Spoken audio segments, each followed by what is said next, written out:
The moment my own son looked me straight in the eye and said those words, "I wasn't expecting you," standing in the doorway of the house I'd helped him buy, something inside me died and was reborn all at once. Before I tell you what I did next, please comment below and let me know where you're watching from, because what happened over the next 3 days changed everything, and I have a feeling many of you will understand exactly why I couldn't just walk away. If you've ever felt invisible to the people you love most, if you've ever sacrificed everything only to be discarded like yesterday's newspaper, then you need to hear this story. And if it resonates with you, if it makes you feel less alone in your own struggles, please hit that subscribe button, because stories like mine don't get told enough, and maybe, just maybe, sharing our truth can help someone else find theirs. My name is Beverly Chen Rodriguez, and at 72 years old, I thought I understood disappointment. I thought I'd felt every variation of heartbreak a mother could feel. I was wrong. It started 37 years ago when I held my son Daniel in my arms for the first time. He was perfect, 10 fingers, 10 toes, and a cry that could wake the entire maternity ward. His father, Marcus, stood beside my hospital bed with tears streaming down his face, promising we'd give this boy everything we never had. We were young then, barely 25, working 2 jobs each just to afford the tiny apartment in Queens where we'd bring our miracle baby home. Those early years were hard in ways that seem almost quaint now. Marcus worked construction during the day and cleaned office buildings at night.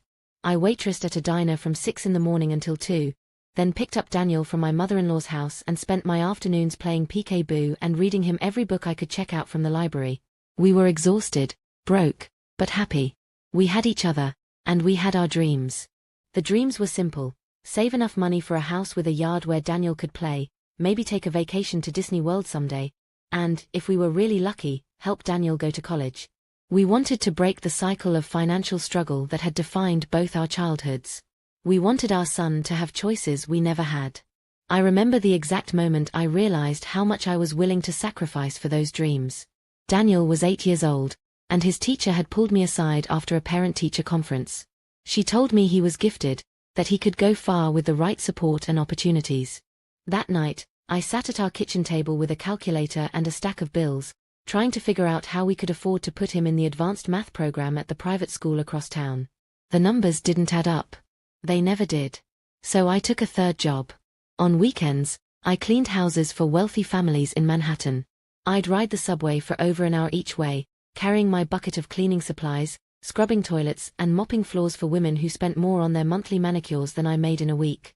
But every cent of that money went into Daniel's college fund, and every sore muscle was worth it when I saw his report card or watched him win the science fair. Marcus and I made a pact during those years. Everything we did, every sacrifice we made, was for Daniel's future. We'd wear the same clothes until they fell apart, drive our beat-up Honda until the engine gave out, and eat rice and beans for dinner 4 nights a week if it meant Daniel could have piano lessons or participate in the debate team or attend summer camp with his friends. We kept that pact for 20 years.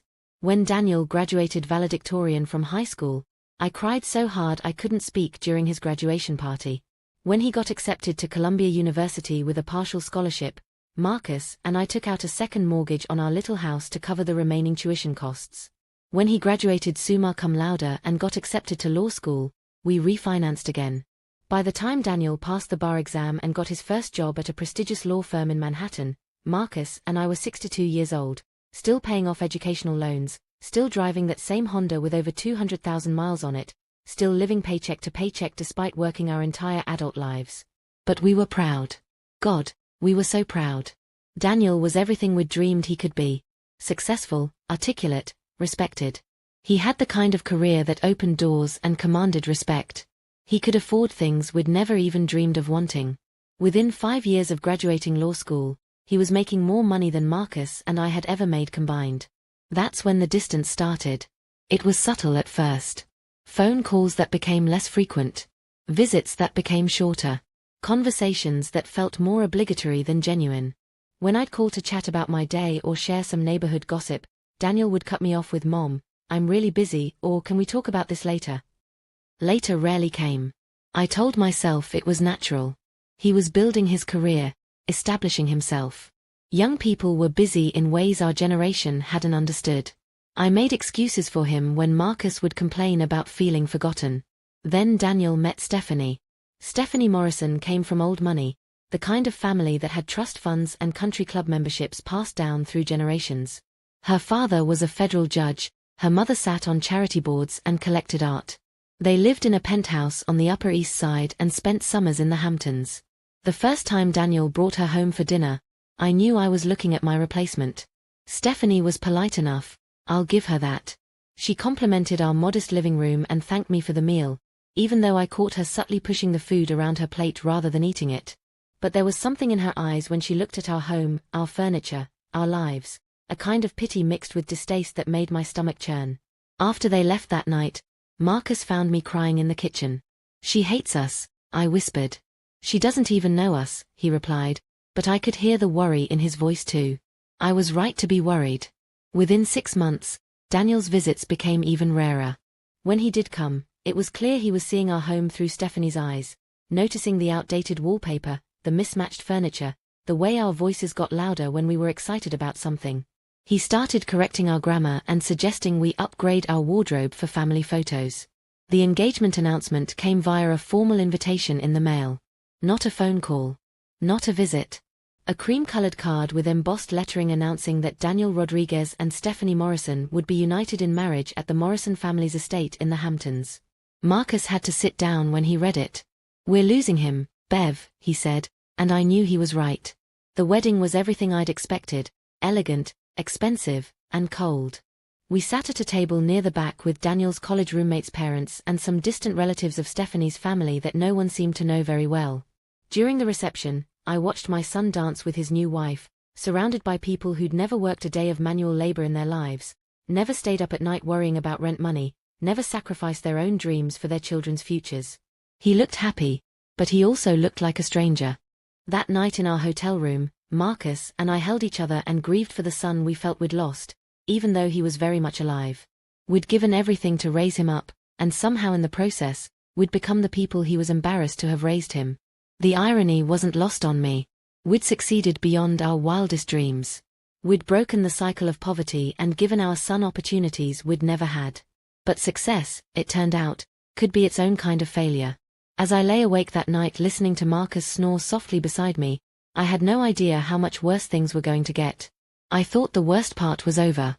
I thought we'd found our new normal, a son who loved us from a distance, who'd grown beyond us but would still be there when it mattered. I was so naive. Looking back now, I realized that wedding night was just the beginning. The real betrayal was still coming, still years away, building slowly like a cancer that would eventually consume everything I thought I knew about love, family, and the price of sacrifice. But I'm getting ahead of myself. First, I need to tell you about the house. The phone call came on a Tuesday evening in March, 3 years after Daniel's wedding. I was washing dishes after another quiet dinner when Marcus answered the phone in the living room. "Beverly, it's Daniel," he called out, and I felt that familiar flutter of excitement mixed with anxiety that came whenever our son reached out. I dried my hands on my apron and picked up the kitchen extension, settling into the chair where I'd taken countless calls from teachers, coaches, and friends throughout Daniel's childhood. "Hi, sweetheart," I said, trying to keep the eagerness out of my voice. "Hi, Mom, Dad. I hope you're both well." Even his phone voice had changed over the years, more formal, more careful. Like he was speaking to colleagues rather than the people who'd taught him to tie his shoes and helped him with algebra homework. "We're good, son," Marcus replied. "How are you and Stephanie?" "Actually, that's why I'm calling. We have some news to share." My heart leaped. Maybe a grandchild? Maybe they were moving back to New York? Maybe. "We're buying a house," Daniel announced. "In Westchester." Stephanie found this beautiful colonial in Scarsdale. 4 bedrooms, 3 baths, a 2-car garage, and almost an acre of property. I felt a mix of pride and sadness. Pride because my son was achieving the American dream we'd worked so hard to give him access to. Sadness because Scarsdale might as well have been another planet from our little house in Queens. "That's wonderful, honey," I managed. "When do you close?" "Well, that's the thing." Daniel's voice took on a careful tone that I would later recognize as the voice he used when he was about to ask for something significant. "The house is $1.2 million, and we're having some trouble with the down payment. The mortgage company wants 20% up front, and with my student loans still outstanding and Stephanie's car payment." He trailed off, But I knew where this was going. Marcus and I exchanged glances across the living room. "How much do you need, son?" Marcus asked quietly. $240,000. The number hung in the air like smoke. It was more money than Marcus and I had ever seen in one place. It was more than our house was worth. It was more than we'd make in the next 5 years combined. "Daniel," I started, but he interrupted me. "I know it's a lot, but hear me out. This isn't just a gift, it's an investment. You could co-sign on the mortgage, be part owners. When we sell the house eventually, you'll get your money back plus appreciation. Real estate in Westchester always goes up. It's practically guaranteed." I could hear Stephanie's voice in the background, though I couldn't make out the words. "The thing is," Daniel continued, "we need to move fast. There's another couple interested, and the sellers want to close within 30 days. I know it's short notice, but I figured, well, you've always said you wanted to help when you could." That last part hit like a physical blow. Yes, we had always said that. Back when help when we could meant buying his textbooks or paying for his car insurance. We'd never imagined it would mean mortgaging our retirement for a house that cost more than we'd earn in a lifetime. "Can we think about it?" I asked. "Of course, but like I said, we don't have long. I'll email you the details about the house and the financial arrangement. You're going to love it, Mom. There's even a guest room where you could stay when you visit."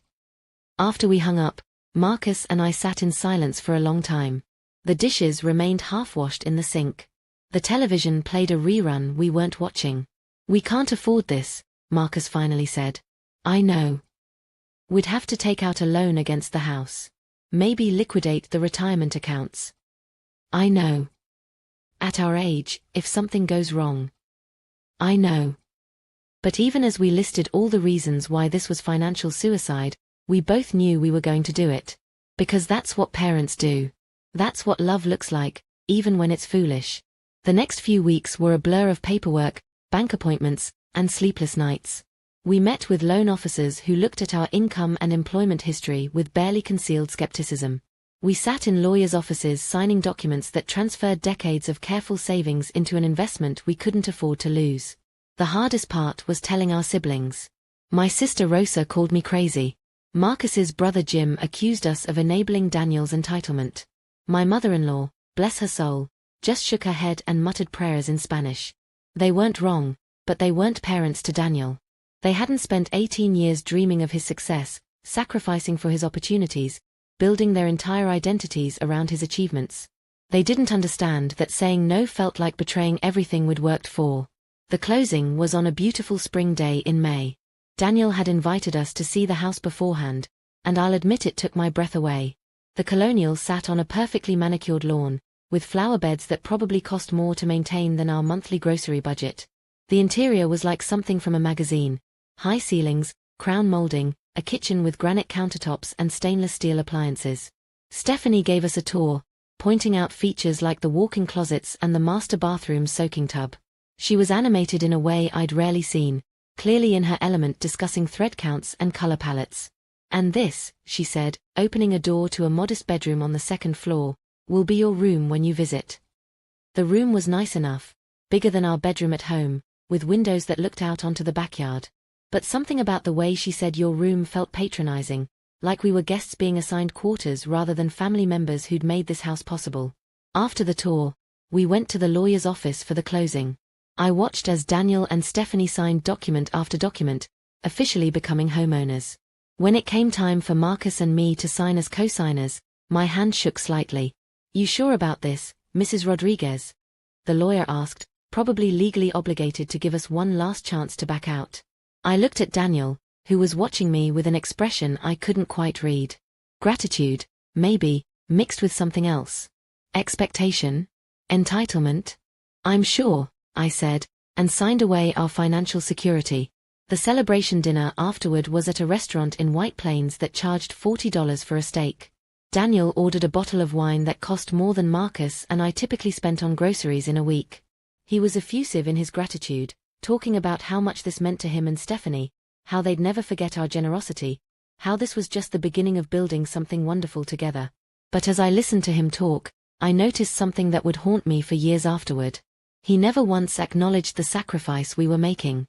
He talked about our investment and our faith in their future, but he never said, "I know this is hard for you," or "I understand what you're giving up." It was as if he'd forgotten that we were real people with our own financial fears and limitations. We'd become characters in his success story, the humble parents whose sacrifices enabled his achievement, rather than individuals with our own hopes and worries. I pushed down the uncomfortable feeling and focused on his happiness. This was what we'd worked for, right? This moment when our son achieved the kind of stability and success we'd never had. Over the next few months, Daniel and Stephanie settled into their new life in Scarsdale. They sent photos of dinner parties and garden parties, of Stephanie's friends visiting, of Daniel grilling on their new deck. They looked like they belonged in that world in a way I never would. Our visits became increasingly infrequent and awkward. The guest room felt less like a welcome and more like an obligation. Conversations were stilted, focused on safe topics like the weather or Daniel's work.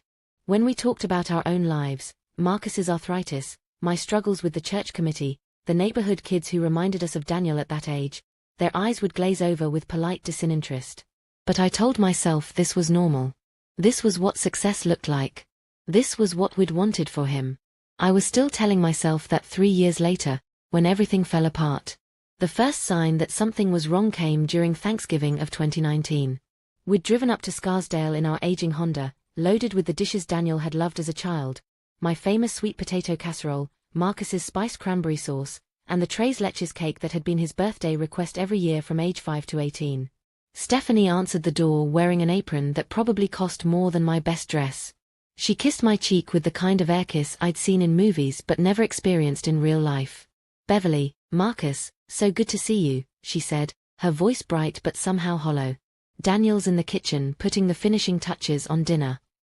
I followed her inside, carrying my casserole dish, and stopped short. The dining room table was set for 8 people with china I didn't recognize and cloth napkins folded into perfect triangles. Crystal wine glasses caught the light from a chandelier that definitely hadn't been there during our last visit. "Are we expecting other guests?" I asked. "Oh yes." Stephanie's smile never wavered. "The Morrisons are joining us, and Daniel's colleague Trevor and his wife. We thought it would be fun to make it a real dinner party." My stomach dropped. The Morrisons, Stephanie's parents. The people who'd barely acknowledged our existence at the wedding, who'd looked at Marcus and me like we were hired help rather than the groom's family. Daniel emerged from the kitchen wearing a button-down shirt and slacks that probably cost more than Marcus's monthly salary. He hugged us both, but it felt perfunctory, like something checked off a list. "Mom, Dad, great to see you. How was the drive?" We chatted for a few minutes about traffic and the weather, but I could see Daniel's attention was divided.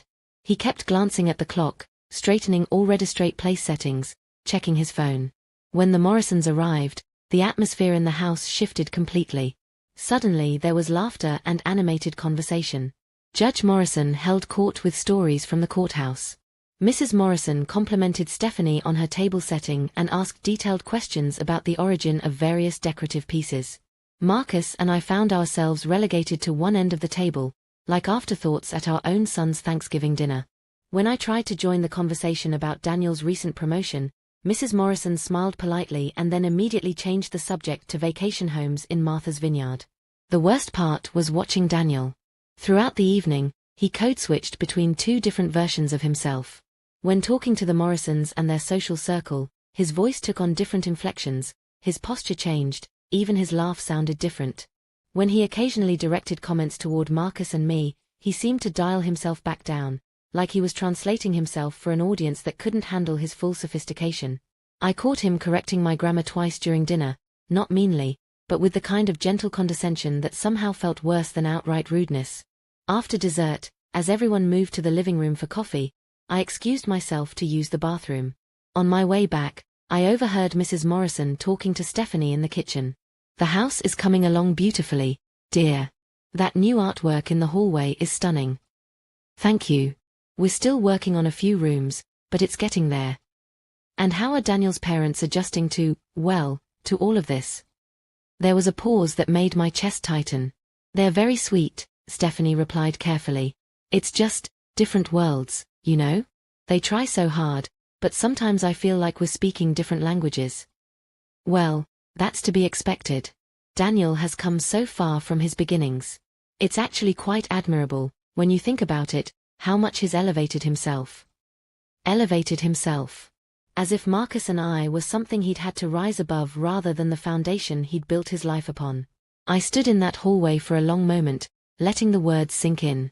Then I returned to the living room, pasted on a smile, and made polite conversation for another hour before suggesting that Marcus and I should head home. Daniel walked us to the car, and for a moment, just a moment, he seemed like my son again. Thanks for coming, Mom. I know it means a lot to have family here. Of course, sweetheart. We love seeing you happy. He hugged me, and I held on a little longer than usual, trying to memorize the feeling of his arms around me. The drive home was mostly silent. Marcus fiddled with the radio while I stared out the window at the expensive houses lining the suburban streets. Finally, as we merged onto the highway back to Queens, he spoke. Did you hear what that woman said about Daniel elevating himself? I heard. Like was something to be ashamed of. I didn't answer because there was nothing to say that wouldn't make us both feel worse. Over the next few months, the pattern became clear. Daniel was distancing himself not just physically but emotionally. Phone calls became brief and infrequent. When we did talk, he seemed distracted, like he was multitasking through our conversations. The shift was subtle but undeniable. He stopped asking about our neighbors, stopped remembering the names of our friends, stopped showing interest in the small dramas and celebrations that made up our daily lives. When I told him about Mrs. Patterson next door being diagnosed with cancer, he made appropriate sympathetic noises but changed the subject within minutes. When Marcus mentioned that his back was acting up again, Daniel suggested we look into physical therapy without asking how we'd afford it or offering to help. It was like watching someone you love disappear in slow motion. The breaking point came in early 2020, just before the world shut down for the pandemic. Daniel called on a Sunday evening, which was unusual. He typically called on Saturdays, if at all, and usually kept the conversations brief. Mom, I need to talk to you and Dad about something. His tone was serious, almost businesslike. Marcus picked up the extension. What's going on, son? Well, Stephanie and I have been talking, and we think it might be time to restructure our living situation. I felt a chill run down my spine. What do you mean? The house has appreciated significantly since we bought it. We're thinking of selling and upgrading to something larger. Maybe something in Greenwich or New Canaan. That's wonderful, sweetheart, I said, though I wasn't sure why it was wonderful. But what does that have to do with us? Another pause. When Daniel spoke again, his voice had that careful quality I'd learned to dread. Well, since you're co-signers on the current mortgage, there will be some financial restructuring involved. Our lawyer says it's probably best if we handle the new purchase independently. You know, to simplify things. I looked at Marcus, who was frowning at the phone like it had personally offended him. What exactly are you saying, Daniel? He asked. I'm saying that when we sell, we'll pay off the current mortgage, and whatever profit is left will go toward the new house. You'll be completely released from any financial obligation. But we were supposed to get back our investment, I said. Plus appreciation. That's what you told us when we signed the papers. Well, yes, but the reality is more complicated than that. There are capital gains issues, and the lawyers think. The lawyers think what? Marcus interrupted, his voice sharper than I'd heard it in years. They think it's cleaner this way. More straightforward. You get your freedom from the mortgage, and we get the flexibility to move forward with our plans. I felt like someone had punched me in the stomach. Daniel, we put our retirement savings into that house. We took out loans against our own home. You said it was an investment. It was an investment. In our future. And it worked. We've built equity, established ourselves in a good community. Mission accomplished. Mission accomplished. Like we were business partners whose contract had been fulfilled rather than parents who'd sacrificed their financial security for his dreams. The conversation continued for another 20 minutes, but I barely heard it.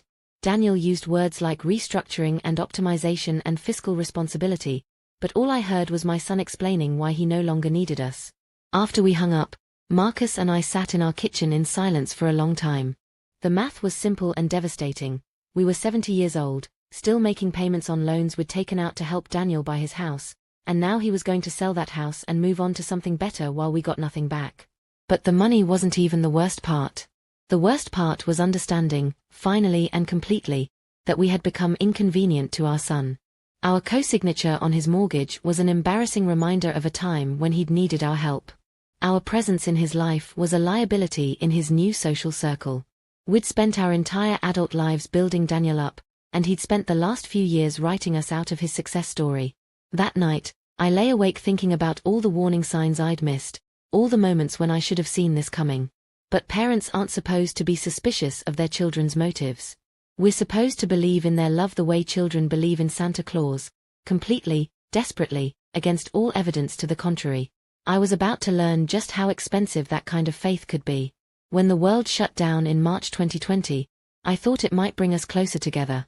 Surely a global crisis would remind Daniel what really mattered: family, connection, the people who would always be there no matter what. I imagined phone calls checking on our health, maybe even a visit once the initial lockdown lifted. I was wrong. If anything, the pandemic gave Daniel the perfect excuse to formalize the distance he'd already created. No more obligation to host holiday dinners. No more guilt about missed visits. The whole world was staying apart, so our separation felt normal instead of chosen. Marcus and I spent those long months at home, watching the news and worrying about everything: our health, our finances, our future. Like many people our age, we'd seen our modest retirement savings take a hit when the stock market crashed. The loans we'd taken out to help Daniel with his house suddenly felt even more burdensome. Daniel, meanwhile, seemed to be thriving. His law firm had adapted quickly to remote work, and his income remained stable. When we did talk to him, brief conversations every few weeks, he mentioned that he and Stephanie were using the time to renovate their house. New hardwood floors, a kitchen remodel, a professionally landscaped backyard. Each upgrade felt like salt in a wound I was trying to ignore. In August 2020, Daniel called with news that should have been joyful. "Stephanie's pregnant," he announced, his voice carrying more excitement than I'd heard in years. My first reaction was pure grandmother joy, the kind that makes you cry happy tears and immediately start planning to spoil a grandchild. But underneath the happiness was a nagging worry about what this would mean for our relationship with Daniel. "Oh my God, sweetheart, that's wonderful." I managed through tears. "When is she due?" "March. We're hoping for a spring baby." "Do you know if it's a boy or girl?" "Too early to tell, but we're excited either way." Marcus took the phone and offered his congratulations, asking practical questions about Stephanie's health and their preparations. I listened to Daniel's animated responses and felt a flicker of hope. Maybe becoming a father would remind him about the importance of family. Maybe a grandchild would be the bridge back to the son I'd been missing. Over the next few months, I threw myself into grandmother preparations. I knitted blankets and booties in gender-neutral yellow and green. I bought picture books and stuffed animals. I researched car seats and cribs, ready to offer advice or help with purchases. But when I tried to share my excitement with Daniel, his responses were polite but distant. When I asked about baby names, he said they were still deciding.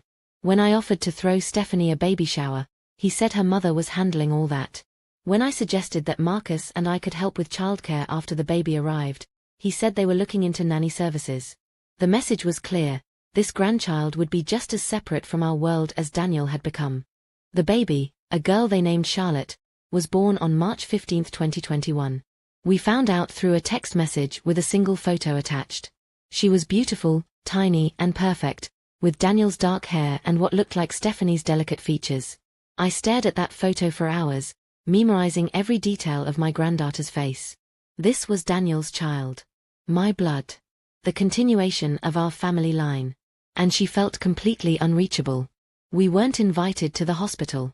We didn't get to hold her until she was 3 weeks old, and then only for a brief, awkward visit where Stephanie hovered anxiously and Daniel kept checking the time.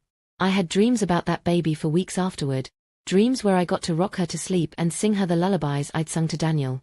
As Charlotte grew from infant to toddler, I watched her development through carefully curated photos sent sporadically via text. First smile, first steps, first words. Milestones that should have been shared family celebrations became distant observations of a life I wasn't really part of. The house selling moved forward as planned.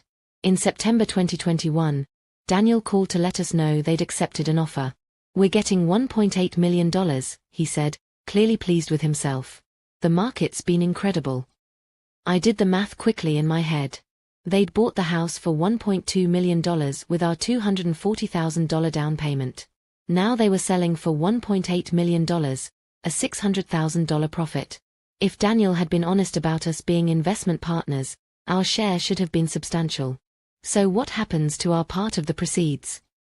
I asked. There was a pause. Well, like I explained before, it's complicated. There are capital gains taxes, selling costs, the money we put into renovations. By the time everything is calculated, most of the profit gets absorbed. Most of it? All of it, really. I mean, we're not making as much as you'd think after expenses. I felt Marcus tense beside me. Daniel, he said carefully, we need to see the numbers. We need to understand exactly how our $240,000 investment is being calculated. Of course. I'll have my accountant put together a breakdown. But honestly, you should just be relieved that you're getting out from under the mortgage obligation. At your age, that kind of debt was probably keeping you up at night.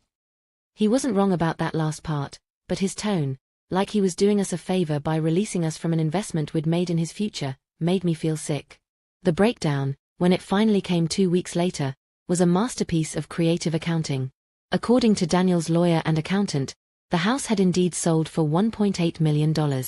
But after paying off the original mortgage balance, real estate commissions, legal fees, capital gains taxes, and improvements and maintenance costs, there was supposedly nothing left to distribute to the junior partners, meaning us. The improvements and maintenance costs alone were listed at $180,000. New floors, kitchen renovation, landscaping, roof repair, vac upgrade. All improvements that had increased the house's value and made Daniel and Stephanie's life more comfortable, now being used to erase our stake in the investment. Marcus and I sat in our lawyer's office, the same lawyer who'd helped us with the original mortgage paperwork, and listened to him explain that while the accounting was questionable, it wasn't technically illegal. They structured the agreement to give themselves maximum flexibility, he said apologetically. Without more explicit language about profit sharing, you don't have much legal recourse. We'd been outmaneuvered by our own son. But even then, even after being cheated out of $250,000 by the child we'd sacrificed everything for, I still found ways to excuse Daniel's behavior. He was young, I told myself. New fathers face a lot of pressure. He was probably just following bad advice from lawyers and accountants who didn't understand our family relationship. I kept making excuses right up until Christmas of 2022, when I finally understood that this wasn't a misunderstanding or poor judgment or bad advice. It was a choice. A deliberate, calculated choice to erase us from his life. And once I understood that, everything changed. If you've ever been betrayed by someone you die for, you know the exact moment when denial becomes acceptance. It's not gradual. It's instantaneous, like a switch being flipped. 1 second you're making excuses, and the next second you're seeing everything with brutal clarity. That moment was coming for me, and when it arrived, it would change everything. Christmas 2022. I can still smell the cinnamon and nutmeg I'd been grinding for 3 days, preparing Daniel's favorite cookies, the same recipe my grandmother had brought from El Salvador, the same cookies I'd baked for every Christmas morning of his childhood. I can still feel the weight of the carefully wrapped presents in the back of our Honda, gifts chosen with the desperate precision of someone trying to buy back their place in their child's life. Charlotte would be almost 2 years old by then, walking, talking, becoming a little person I barely knew. I'd bought her a beautiful wooden dollhouse, hand-painted, the kind of toy that becomes a family heirloom. For Daniel and Stephanie, I'd chosen expensive wine and a coffee table book about architecture, gifts that felt sophisticated enough for their new life in Greenwich. Yes, they'd moved again. The new house was even grander than the Scarsdale Colonial. A sprawling Tudor with 7 bedrooms, a 3-car garage, and grounds that required a landscaping service. They'd bought it for $2.3 million, cash, using the profits from the house sale that had supposedly left nothing for Marcus and me. The irony wasn't lost on me. Marcus and I had debated whether to visit at all. The previous Christmas, they'd hosted Stephanie's family again, and we'd felt like intruders at someone else's celebration. But this year, Daniel had specifically invited us. "Mom, we'd love to have you and Dad for Christmas dinner," he'd said during one of our increasingly rare phone calls. "Charlotte's at such a fun age now, and I know she'd love to see her grandparents." The invitation felt like a lifeline. Maybe he was ready to rebuild our relationship. Maybe becoming a father had reminded him what family really meant. Maybe I'd been overthinking everything, letting hurt feelings cloud my judgment. I should have trusted my instincts. We arrived at the new house at 2 p.m. on Christmas Day, exactly when Daniel had told us to come. The driveway was empty except for Stephanie's white BMW and Daniel's black Tesla. I felt a flutter of hope. Maybe this year would be just family. Maybe we'd finally have the intimate Christmas I'd been longing for. I rang the doorbell, balancing the tin of cookies and fighting to keep the wrapped presents from sliding out of my arms. Through the frosted glass, I could see movement inside, hear voices and laughter. Daniel opened the door, and I felt my heart sink immediately. He was dressed in a crisp button-down and slacks, but his expression was all wrong. Instead of warmth or welcome, there was surprise. Uncomfortable, unwelcome surprise. "Mom," he said, and that single word contained everything I needed to know. "You're here." "Of course we're here," I replied, trying to keep my voice light. "You invited us for Christmas dinner." Behind him, I could see into the living room. Stephanie's parents were there, along with several other people I didn't recognize. The coffee table was covered with expensive-looking appetizers and champagne flutes. Charlotte was playing on the floor in a red velvet dress that probably cost more than my monthly grocery budget. Daniel glanced back into the house, then looked at me with an expression I'll never forget. Not anger, not even embarrassment, but annoyance. Like we were door-to-door salespeople who'd interrupted his party at an inconvenient time. "The thing is," he said, not stepping aside to let us in, "I wasn't actually expecting you." The words hit me like a physical blow. "I wasn't expecting you," said to his own mother, standing on his doorstep on Christmas Day, holding cookies she'd been baking for 3 days and presents she'd carefully chosen with her limited pension money. Marcus stepped up beside me. "Son, you called and invited us. We talked about it 2 weeks ago." I know, but..." Daniel ran his hand through his hair, glancing back at his guests again. "Look, Stephanie's family is here, and we have some colleagues from my firm. It's more of a professional gathering than a family dinner." "Professional gathering," I repeated, my voice barely above a whisper. "It's just that the conversation tends to be about work stuff, legal cases, things that might not be that interesting to you guys. And honestly, we didn't prepare enough food for." "We brought food," I interrupted, holding up the tin of cookies. "And we don't eat much." I was begging. Standing on my own son's doorstep on Christmas Day, begging to be allowed into his home. The realization made my cheeks burn with shame. Daniel looked genuinely pained for a moment, like some part of him remembered who I was and what this moment meant. But then Stephanie appeared behind him, looking radiant in a black cocktail dress I'd never be able to afford. "Oh," she said, her voice carrying that same tone of uncomfortable surprise. "Beverly, Marcus, I thought you were spending Christmas at your sister's house this year." I'd never said anything about spending Christmas at Rosa's house. This was a lie, crafted to cover the fact that they hadn't wanted us there but hadn't had the courage to disinvite us directly. "We can stay for just a little while," I heard myself say, hating the desperate edge in my voice. "We just want to see Charlotte open her present." I held up the wrapped dollhouse, and for a second, Daniel's expression softened. But then Judge Morrison appeared in the hallway behind Stephanie, and I watched my son's face harden again. "Actually," Daniel said, his voice taking on that careful, distant tone I'd grown to hate, "we're doing presents later. After dinner. It might be pretty late, and I know you guys don't like to drive in the dark." 6 to 7 years of Christmas mornings. 6 to 7 years of making this day special for my family. And my son was turning me away from his door because I might be an inconvenience to his real guests. I stood there for what felt like hours but was probably only seconds, holding those presents and cookies, looking into the eyes of the child I'd devoted my life to raising, and finally, seeing him clearly. This wasn't a misunderstanding. This wasn't poor communication or bad timing or social awkwardness. This was intentional cruelty. "I understand," I said quietly. And for the first time in years, I really did understand. I understood that I'd been replaced by people who could advance Daniel's career and enhance his social status. I understood that all my sacrifices had been leading to this moment, standing on the outside of my son's life, literally and figuratively. I understood that love, at least the kind of love I'd given Daniel, was not always reciprocated or even valued. Most importantly, I understood that I was done. "Come on, Marcus," I said, turning away from the door. But Mom, Daniel started, and I almost laughed at the irony. Now he was calling me Mom, when it was too late to matter.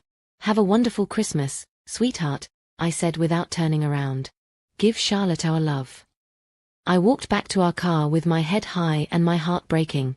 Marcus followed, muttering curses in Spanish under his breath. We put the presents and cookies in the back seat, gifts for a granddaughter I wasn't allowed to see, treats for a son who'd rather we didn't exist. The drive home was silent except for the sound of my quiet crying. But somewhere between Greenwich and Queens, between the world my son had chosen and the world he'd left behind, my tears stopped. By the time we pulled into our driveway, I wasn't sad anymore. I was furious. And fury, it turns out, is much more useful than heartbreak. That night, while Marcus watched television and tried to pretend our Christmas hadn't been destroyed, I sat at my kitchen table with a pad of paper and began making lists. Bank account numbers, loan documents, legal papers, contact information. For 37 years, I'd been Daniel's mother first and Beverly Rodriguez second. I'd defined myself through his achievements, measured my worth by his success, justified his behavior because I loved him more than I loved myself. That was about to change. If Daniel wanted to treat me like a business transaction, taking my money without delivering on his promises, cutting me out when I was no longer useful, then maybe it was time I started thinking like a businesswoman instead of like a mother. And businesswomen, I was about to learn, could be very creative when it came to collecting on debts. The morning after Christmas, I woke up with a clarity I hadn't felt in years. Marcus was still sleeping, exhausted by the emotional devastation of the previous day, but I felt energized in a way that surprised me. I made coffee, sat at my kitchen table, and began to methodically review every financial document related to Daniel's life. The house sale papers, the original mortgage agreement, the loan documents we'd signed, bank statements showing the money we'd transferred. Everything laid out in neat piles, like evidence in a case I was preparing to prosecute. That's when I found it. Buried in the paperwork from the original house purchase was a document I'd signed but never fully understood, something called a contingent beneficiary agreement. It was dense legal language, the kind of thing lawyers include in packages of documents that overwhelmed clients sign without reading carefully. I called the lawyer who'd helped us with the original transaction, the same man who'd later explained why we had no recourse when Daniel sold the house. Mr. Patterson was semi-retired now, but he agreed to meet with me the day after Christmas. Mrs. Rodriguez, he said, settling behind his desk with the document I'd brought. I remember this case. What can I help you with? I want to understand this contingent beneficiary agreement. What exactly did I sign? He adjusted his reading glasses and studied the document for several minutes, occasionally flipping pages and cross-referencing other papers in Daniel's file. Well, he said finally, this is interesting. I'd forgotten about this clause. What clause? According to this agreement, in the event that the primary borrowers, that's Daniel and Stephanie, default on any financial obligations related to the property or any subsequent properties purchased with proceeds from this property, the contingent beneficiaries, that's you and your husband, have the right to assume control of those assets. I stared at him. I don't understand. What does that mean in plain English? It means that if Daniel stops making payments on any mortgage that was funded by the sale of the Scarsdale house, including his current mortgage in Greenwich, you have the legal right to take over those payments and, by extension, take ownership of the property. My heart started beating faster. But why would such a clause exist? It was probably included as protection for your original investment. A way to ensure that if Daniel defaulted, you wouldn't lose everything you'd put in. He paused. The question is whether Daniel is aware this clause exists. I thought about the meticulous way Daniel's lawyers had structured the sale of the Scarsdale house, ensuring that Marcus and I got nothing from the proceeds while Daniel walked away with $600,000 in profit. I thought about the professional calculations that had somehow made our $240,000 investment disappear into expenses and improvements. I don't think he knows, I said slowly. Mr. Patterson leaned back in his chair. Mrs. Rodriguez, I have to ask, is Daniel current on his mortgage payments for the Greenwich property? As far as I know, yes. Why? Because if he were to miss payments, say, 3 consecutive months, this clause would automatically trigger. You'd have the legal right to step in, assume the mortgage, and take ownership of the house. I felt something shift inside me, like tumblers falling into place in a lock I'd been trying to open for years. Hypothetically, I said carefully, what would happen if Daniel thought he was making his mortgage payments, but the payments weren't actually reaching the lender? Mr. Patterson raised an eyebrow. That would be problematic for Daniel. But I'm not sure I understand what you're suggesting. I'm not suggesting anything, I replied. I'm just trying to understand all my options. I left his office with photocopies of every document and a head full of dangerous ideas. That evening, I did something I hadn't done since Daniel was a teenager sneaking out after curfew. I investigated my son. Social media made it surprisingly easy. Daniel and Stephanie posted regularly about their life, dinner parties, weekend trips, professional achievements. Stephanie's Instagram was particularly revealing, full of photos from inside their Greenwich house, tagged locations, even pictures of mail and packages that showed their full address. More importantly, I found photos of Daniel's recent promotion celebration.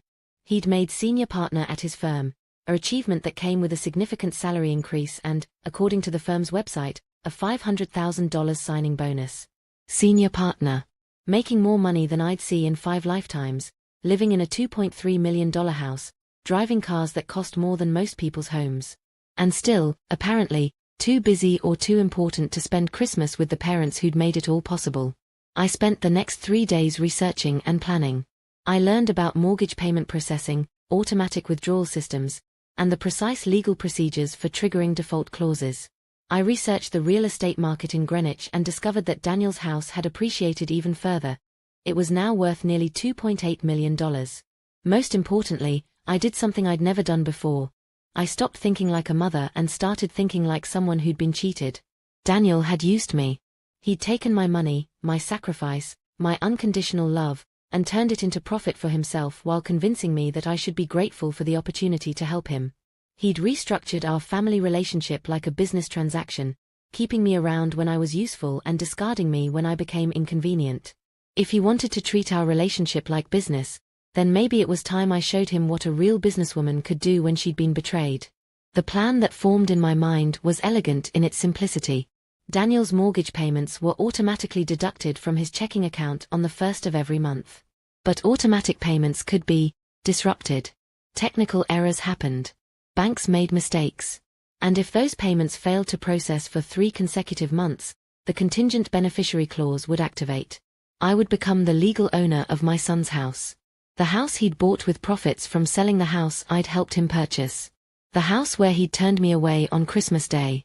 The house that was worth nearly $3 million and could secure Marcus's and my retirement in ways we'd never dared to dream.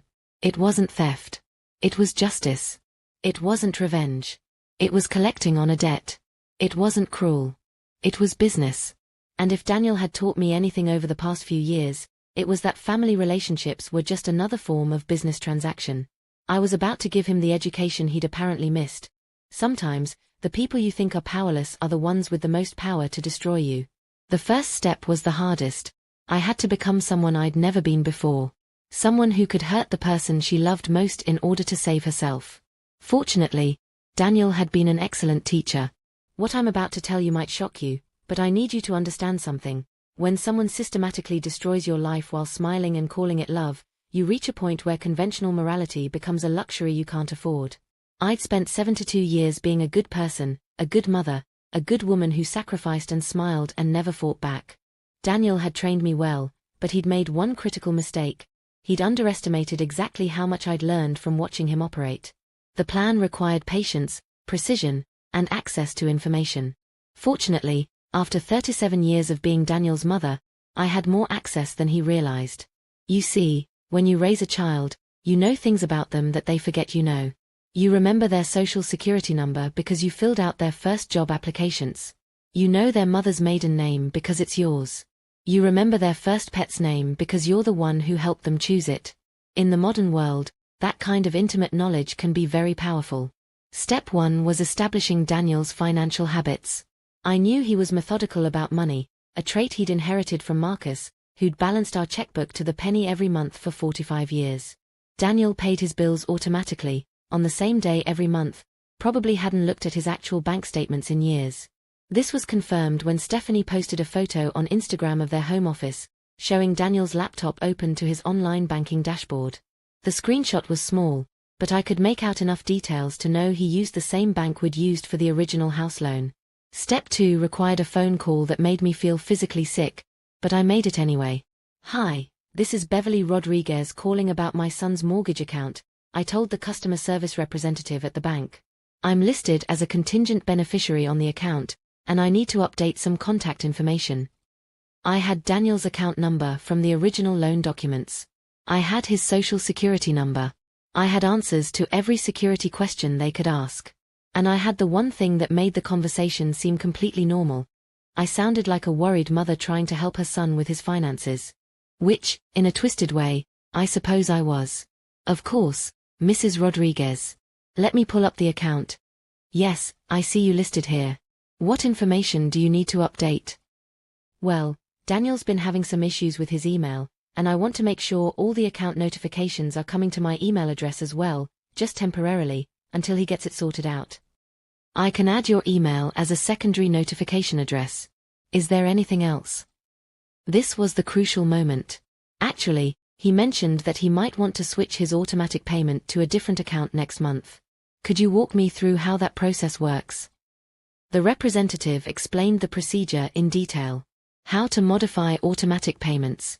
How to pause them temporarily. How to reactivate them. Most importantly, she explained the bank's policy for missed payments. A grace period of 10 days, then late fees, then default procedures that began after 3 consecutive missed payments.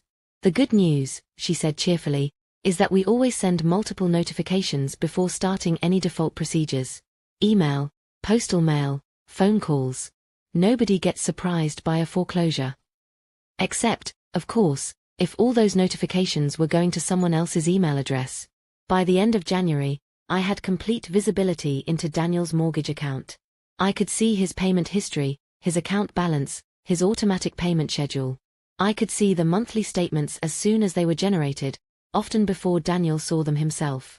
For the first time in years, I knew more about my son's financial life than he did. Step 3 was the hardest part, waiting for the right moment. I didn't want to ruin Daniel arbitrarily. Despite everything he'd done, some part of me still loved the child he'd been, even if I despised the man he'd become. I told myself I was looking for a sign, some indication that he was ready to make things right, to remember who he was and where he came from. The sign came in March, on Charlotte's 2nd birthday. Marcus and I had sent a beautiful gift, a hand-carved wooden rocking horse that had cost us a week's grocery money. We'd included a card with a photo of Daniel at the same age, riding the rocking horse Marcus had made for him in our garage in Queens. 2 weeks later, the gift was returned to our address with no explanation. No thank you, no acknowledgement, just our carefully chosen present sent back like unwanted mail. That night, I called Daniel. "I wanted to make sure you got Charlotte's birthday gift," I said, my voice carefully neutral. "Oh, that. Yeah, we got it. The thing is, Mom, we're trying to keep Charlotte's toys more curated. Stephanie's been working with an interior designer, and they want everything to have a cohesive aesthetic. It's a rocking horse, Daniel. Children have been playing with rocking horses for centuries." I know. It's just not really the look we're going for. Maybe you could return it. Get your money back." In that moment, I understood that Daniel wasn't just embarrassed by Marcus and me, he was embarrassed by our love. Our gifts weren't sophisticated enough. Our affection wasn't elegant enough. Our presence in his life was an aesthetic problem to be managed. "Of course," I said. "I understand completely." And I did. I understood that I'd been making excuses for cruelty, hoping for change that was never going to come, loving someone who saw that love as a burden to be discarded. I understood that it was time to stop being his mother and start being his creditor. On April 1st, I made a single phone call to the bank's automated system and suspended Daniel's automatic mortgage payment, pending account verification. It would resume automatically after 30 days unless I intervened again. I told myself I'd give him 30 days to call, to apologize, to remember that I existed. 30 days to choose his family over his image. 30 days to be the son I'd raised instead of the stranger he'd become. He didn't call. On May 1st, I suspended the payment again. On June 1st, I suspended it a third time. By then, Daniel had received dozens of notifications about his missed payments. Phone calls, emails, certified letters. But all the electronic communications were coming to my email address, and I'd been intercepting the postal mail during my daily walks through his neighborhood. Yes, I'd started taking daily walks through Daniel's neighborhood. Amazing how much you can learn about someone's life when you pay attention. I knew his schedule, his habits, his routines. I knew when he left for work and when he came home. I knew which days the housekeeper came and when the landscapers arrived. Most importantly, I knew that Daniel was so insulated by privilege and automatic systems that he had no idea his life was about to collapse. On June 15th, I received the letter I'd been waiting for, official notification that the contingent beneficiary clause had been triggered due to non-payment. I now had the legal right to assume control of Daniel's mortgage and, by extension, his house. The letter included instructions for next steps, contact information for the bank's legal department, and a timeline for the transfer of ownership. It was remarkably straightforward, like a recipe for financial revenge. That evening, I sat in my kitchen with the letter in my hands and allowed myself to feel something I hadn't felt in years: power. For the first time since Daniel had started pulling away, I wasn't the one being acted upon. I wasn't the victim of his choices or the casualty of his ambition. I was the one making decisions that would change everything. It felt intoxicating and terrifying and absolutely necessary. I was about to teach my son a lesson he should have learned years ago. Some debts can't be restructured, and some people won't be discarded without consequences. The only question was whether he'd figured out what was happening before it was too late to stop it. Judging by the silence from his end, I didn't think he had. The call came at 6:47 a.m. on June 16th, exactly 18 hours after I'd received the letter about the contingent beneficiary clause being triggered. I was making coffee, enjoying the peaceful morning routine that had become precious to me in recent months, when my phone rang with a number I recognized but hadn't seen in months. Daniel. I let it ring 3 times before answering, savoring the moment when the power dynamic between us was about to shift forever. "Hello, sweetheart," I said, my voice as warm and maternal as ever. "Mom." His voice was strained, panicked. "Mom, I need to ask you something, and I need you to tell me the truth." "Of course, Daniel. What's wrong? You sound upset." "Did you?" He paused, and I could hear papers rustling in the background. "Did you do something with my mortgage payments?" I felt a surge of satisfaction, followed immediately by a pang of sadness. This was it. The moment when my son would finally understand that actions have consequences, that the people you hurt don't always stay hurt quietly. "I'm not sure what you mean, sweetheart. My mortgage payments haven't been processed in 3 months. The bank is saying I'm in default. They're threatening foreclosure.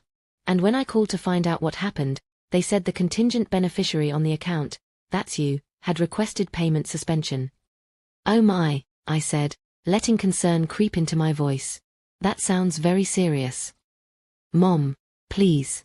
Did you suspend my mortgage payments?" The desperation in his voice should have broken my heart. For 37 years, it would have. But I'd spent the last 6 months learning to think like Daniel, calculating, strategic, focused on outcomes rather than emotions. "Daniel, I think we need to have a conversation. Why don't you and Stephanie come over for dinner tonight? We can discuss this properly." "Dinner?" His voice cracked. "Mom, I could lose my house. I could lose everything. This isn't a dinner conversation. This is an emergency." "Yes," I said quietly. "I imagine it is." There was a long silence. I could practically hear him processing the implications, understanding for the first time that his mother, the woman he'd trained to be powerless, might not be as helpless as he'd assumed. "What do you want?" he asked finally. "I want to see my son and my daughter-in-law and my granddaughter for dinner. Tonight. 7 o'clock. I'll make your favorite meal." Another silence. Then, "And if we come to dinner? Then we'll talk about how to resolve this situation. And if we don't?" I looked out my kitchen window at the morning sun streaming through the trees, the same trees I'd watched Daniel climb as a boy, the same yard where I taught him to ride his bike and thrown birthday parties for his friends. "Then you'll need to find a new place to live," I said. "I believe the foreclosure process takes about 60 days in Connecticut." The sharp intake of breath on his end told me he understood. After years of treating me like I was financially and legally naive, he was discovering that I'd learned more from watching him operate than he'd ever imagined. 7 o'clock, he said, and hung up. I spent the day cooking. Not because I particularly wanted to feed Daniel and Stephanie, but because cooking had always been my way of processing difficult emotions. I made arroz con pollo, the recipe my mother had taught me, the same dish I'd prepared for countless family celebrations when Daniel was young. The same dish I'd offered to bring to his house for Christmas, before he'd turned me away at the door. Marcus watched me work, occasionally asking questions but mostly letting me focus on the elaborate meal I was preparing for what we both knew would be the most important conversation of our lives. "You sure about this, Bev?" he asked as I seasoned the chicken. "No," I replied honestly, "but I'm sure about what happens if we don't do this. We keep getting smaller and smaller in his life until we disappear completely. At least this way, we disappear on our own terms. And if he calls our bluff?" I paused in my stirring. What if it's not a bluff? Marcus was quiet for a long moment. Then, "That house is worth almost $3 million. It is. We could live very comfortably for the rest of our lives. We could. But it would mean destroying our relationship with Daniel completely." I turned to face my husband of 47 years, the man who'd worked construction and cleaned offices and sacrificed his own dreams so our son could have better opportunities. "Marcus, what relationship?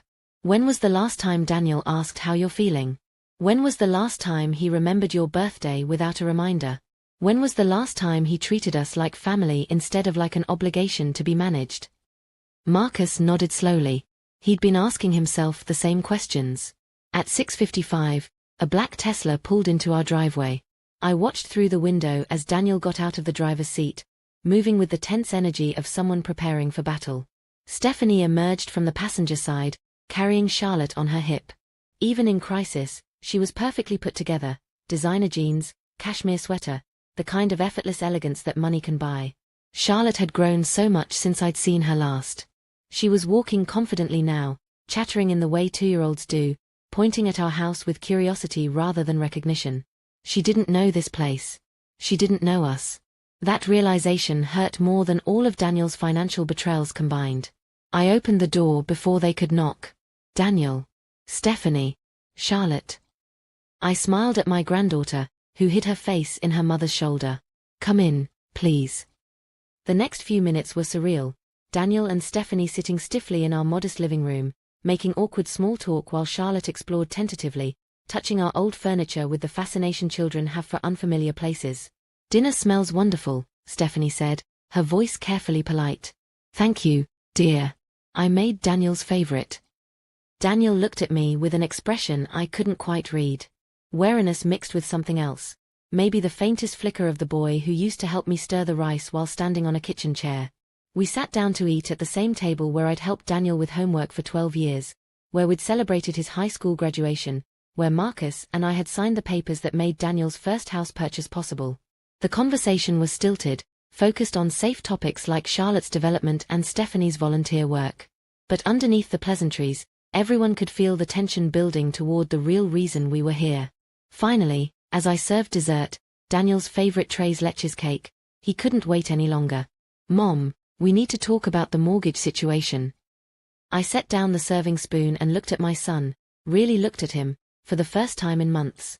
He was thinner than I remembered, stress lines around his eyes that hadn't been there before. Success hadn't made him happy, I realized. It had made him anxious, constantly trying to maintain an image and lifestyle that required more and more energy to sustain.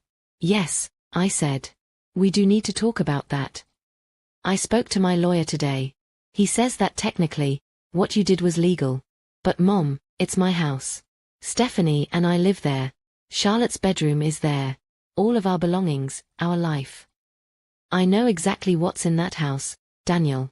I helped you buy it, remember?" That was different. That was a gift. I interrupted. "A loan? An investment? Because I seem to remember you calling it an investment when you needed our money, and calling it a gift when it came time to pay us back." Stephanie shifted uncomfortably in her chair. Charlotte, sensing the tension, started to fuss. "Mom, look, I know we haven't handled things perfectly."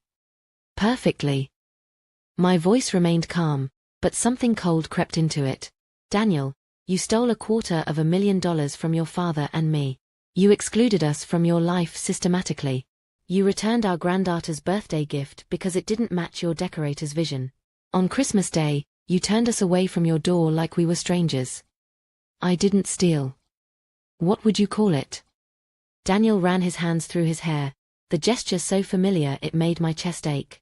For a moment, he looked like the boy who used to come to me when he'd made mistakes, seeking comfort and forgiveness. I call it complicated, he said finally. I call it trying to balance different aspects of my life. I call it being human and making mistakes. And what do you call the solution? I don't know, he admitted. Tell me what you want, Mom. Tell me how to fix this. I looked around the table, at my husband, who'd supported every crazy decision I'd made in the name of love, at my daughter-in-law, who'd never seen me as anything more than an obstacle to be managed, at my granddaughter, who didn't know me well enough to trust me, and at my son, who'd finally learned that some people won't be discarded quietly. I want you to choose, I said. The silence that followed my words stretched until even Charlotte stopped fidgeting and looked around the table with the uncanny awareness children have when adults are making decisions that will change everything. Choose what? Daniel asked finally. I stood up and walked to the kitchen counter, returning with a folder I'd prepared earlier in the day. 2 sets of documents, each representing a different path forward. Option 1, I said, placing the first set of papers in front of Daniel. You sign these documents acknowledging the debt you owe your father and me, $240,000 plus 6 years of compound interest, which brings it to approximately $340,000. You agree to monthly payments of $3,500 for the next 10 years. In exchange, I'll release the contingent beneficiary claim and your mortgage will be reinstated. Daniel's face went white as he scanned the numbers. $3,500 a month. Mom, that's less than you spend on your car payments, I interrupted. Less than Stephanie spends on her monthly shopping. It's a fraction of what you make now as senior partner. But for 10 years. Yes. 10 years of remembering every month that your success was built on other people's sacrifices. I placed the second set of documents beside the first. Option 2. You walk away from the house. I assume the mortgage, become the legal owner of the property. You find somewhere else to live, and we never speak again. Stephanie spoke for the first time since dinner began. You can't be serious. I'm completely serious, dear. Your husband has spent the last 6 years teaching me that family relationships are just business transactions. I'm offering him 2 business deals. He can choose whichever one makes more sense to him. But that house is worth almost $3 million, Stephanie continued, her composure finally cracking.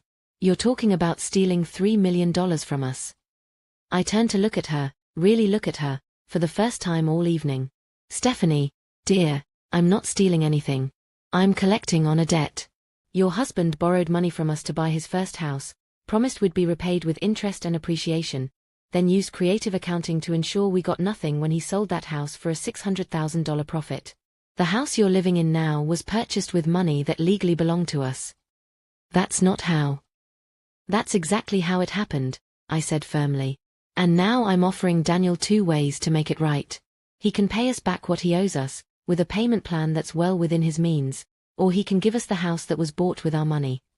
Daniel was staring at the documents like they might burst into flames. Mom, you don't understand. If I have to pay $3,500 a month for 10 years, plus our new mortgage payment, plus Charlotte's private school, plus maintaining a lifestyle that costs more than most people make in a year.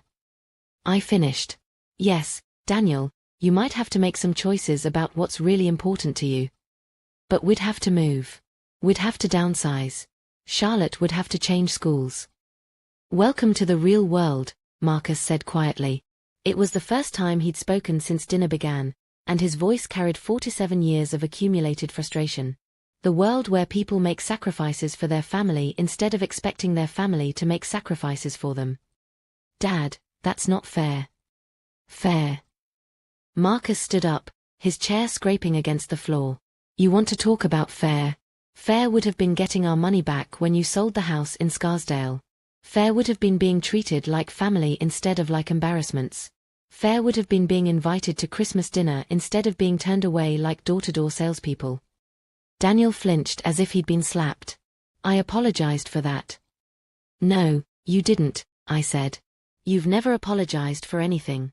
You've explained, you've justified, you've minimized, but you've never once said I'm sorry and meant it. Charlotte started crying, overwhelmed by the tension and raised voices. Stephanie stood up, bouncing her daughter and shooting daggers at us with her eyes. This is exactly what I was afraid of, she said. This is why we needed boundaries. This is why. This is why you convinced my son to erase us from his life. I asked. Because you were afraid we might expect to be treated with basic respect. I never convinced Daniel to do anything. He made his own choices. You're right, I said. He did make his own choices. And now I'm making mine. I looked at Daniel, who was still staring at the documents with the expression of someone watching his life collapse in real time. You have 24 hours to decide, I said. Sign the repayment agreement, or I file the paperwork to assume ownership of your house. And if I choose the payments, Daniel said slowly, what happens to our relationship? The question surprised me. After everything that had happened, some part of him was still thinking about our relationship, still hoping there might be a way back to being a family. I don't know, I answered honestly. That would depend on you. On whether you remember how to be a son instead of just a successful stranger who happens to share my DNA. And if I choose to walk away, then you'll have chosen Stephanie's world over the family that raised you. And you'll have to live with that choice for the rest of your life. Daniel closed his eyes. When he opened them again, he looked older somehow, like the weight of his decisions was finally settling on his shoulders. I need to think about this. Of course you do. Take all the time you need. You have until 7 p.m. tomorrow. They left shortly after that, Charlotte still crying, Stephanie muttering things under her breath that I chose not to hear. Daniel paused at the door, looking like he wanted to say something, but ultimately left in silence. Marcus and I spent that evening cleaning up from dinner and not talking about what might happen next. We both knew that by this time tomorrow, our relationship with Daniel would either begin to heal or be destroyed forever. I won't lie, part of me hoped he'd choose the payments. Not because I wanted his money, but because it would mean he was finally ready to acknowledge what he'd done to us, finally ready to rebuild the bridges he'd burned. But a larger part of me had already accepted that Daniel was gone, that the son I'd raised had been replaced by someone whose values and priorities were fundamentally incompatible with love, family, and basic human decency. At 6:30 p.m. the next day, my phone rang. Mom. Daniel's voice was flat, emotionless. I can't do it. I can't commit to 10 years of payments. It would destroy our lifestyle, our plans, Charlotte's future. I felt something inside me break cleanly, like a bone that's been weakened by stress and finally snaps under pressure. I understand, I said. Do you? Do you really understand what you're asking me to give up? I understand that you'd rather give up your parents than your country club membership. That's not what it is, Daniel. What is it exactly? Silence. I'll file the paperwork tomorrow morning, I said. You have 60 days to vacate the property. Mom, wait. But I hung up before he could finish whatever he was going to say. Some conversations don't need conclusions. Some relationships don't get happy endings. The next few months were a blur of legal procedures, paperwork, and phone calls. Daniel hired lawyers to contest the contingent beneficiary clause, but the original agreement was airtight. Marcus and I had followed every legal requirement precisely. By October, we owned a $2.8 million house in Greenwich, Connecticut. By November, we'd sold it for $2.9 million and used the proceeds to buy a beautiful retirement condo in Florida, invest in secure bonds that would pay our expenses for the rest of our lives, and establish a college fund for Charlotte, because whatever her father had done, she deserved better than to suffer for his mistakes. The calls started on December 23rd. My phone rang every hour from 8 a.m. until well past midnight. 22 missed calls from Daniel in a single day. I listened to the first few voicemails, desperate pleas for forgiveness, promises to change, offers to pay whatever I wanted if I'd just give him another chance. But it was too late for apologies. Too late for promises. Too late for everything except consequences. I'd spent 72 years being the kind of person who forgave easily, loved unconditionally, and always gave people the benefit of the doubt. Daniel had taught me that sometimes, kindness is just another word for weakness, and love without boundaries is just enabling. He'd taught me well. Now he was learning what it felt like to be on the other side of a lesson he'd been teaching me for years. Some people won't be discarded quietly, and some debts can't be restructured away. I saved one voicemail, the last one he left that night. In it, he wasn't angry or bargaining or making excuses. He was just crying, talking to my voicemail like I was still the mother who would drop everything to comfort him when he was hurt. "Mom," he said through tears, "I know I messed up. I know I treated you and Dad terribly. I know I don't deserve forgiveness. But please, please don't let it end like this.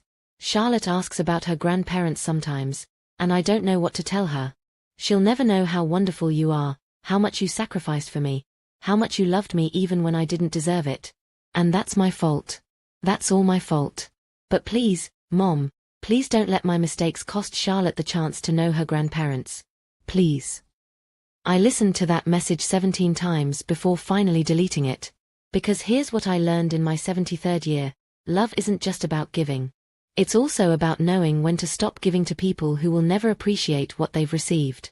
It's about understanding that some relationships can't be saved, even by unconditional love. It's about accepting that sometimes, the kindest thing you can do for everyone involved is to walk away. Daniel wanted me to save him from the consequences of his choices, the same way I'd been saving him from consequences his entire life. But a mother's job isn't to prevent her children from learning life's hardest lessons. Sometimes, a mother's job is to teach those lessons when no one else will. I taught Daniel about loyalty by being loyal to him for 37 years, even when he gave me every reason to walk away. I taught him about sacrifice by sacrificing my financial security for his dreams. I taught him about unconditional love by loving him unconditionally even as he systematically erased me from his life. But I also taught him about consequences. I taught him that actions matter, that relationships are fragile, and that the people who love you most are also capable of holding you accountable when you've hurt them beyond repair. If you're watching this and you recognize yourself in Daniel's story, if you've been taking the people who love you for granted, treating family like obligations to be managed rather than relationships to be treasured, let me give you some free advice: call them. Apologize. Change your behavior while you still can. Because someday, if you keep treating people like they're disposable, you might discover that they've learned to be exactly that. And for those of you who see yourselves in my story, who've been giving and giving and giving to people who only take, remember this: you have more power than you think. You don't have to accept being discarded. You don't have to smile and enable people who treat your love like it's worthless. You don't have to set yourself on fire to keep ungrateful people warm. Sometimes the most loving thing you can do is let people face the consequences of their choices. Sometimes the most maternal thing you can do is step back and let your children learn what it feels like to lose something precious because they didn't appreciate it when they had it. I'm 73 years old now, living in a beautiful home I own outright, financially secure for the first time in my adult life. Marcus and I travel, volunteer at local charities, and enjoy the retirement we never thought we'd be able to afford. We're happy in ways we couldn't have imagined when we were sacrificing everything for someone else's dreams. Do I miss Daniel? Every day. Do I regret what I did? Not for a single moment. Do I hope he learned something from losing everything? More than anything. Do I think we'll ever reconcile? I honestly don't know. But I know this: I spent 72 years being Beverly Rodriguez, Daniel's mother. Now I'm just Beverly Rodriguez, and that turns out to be enough. If this story has touched you, if it's made you think about your own relationships or reminded you that everyone has a breaking point, please hit that subscribe button. Share this with someone who might need to hear it. Leave a comment telling me about your own experiences with family, love, and learning when to walk away. Because stories like this one need to be told. They need to be heard. They need to remind us all that love without boundaries isn't love at all. It's just enabling wrapped in prettier packaging. Thank you for listening to my story.